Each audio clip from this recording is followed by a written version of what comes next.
Today, I'm going to show you what to do when any of your panels are missing in Premiere Pro.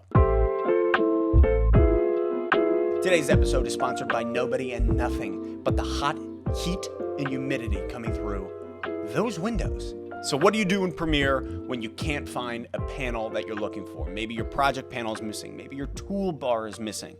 Well, it's quite simple. All you have to do is when you open up Premiere, you're going to come on up to the top, hit Window, and if you come down here, you can find any of your missing panels.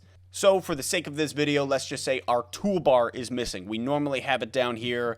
I can't find my arrow, my razor. I can't find the tools that I'm looking for. All you got to do is come on up to Window, and here you can find any of the panels that you're missing. So you just scroll down, you find Tools, you click it, and voila, here's your toolbar. I like to make it nice and small, throw it right there.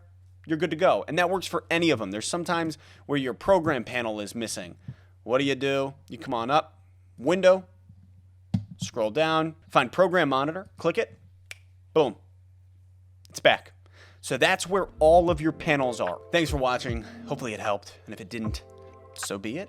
Please like, comment, subscribe. It helps.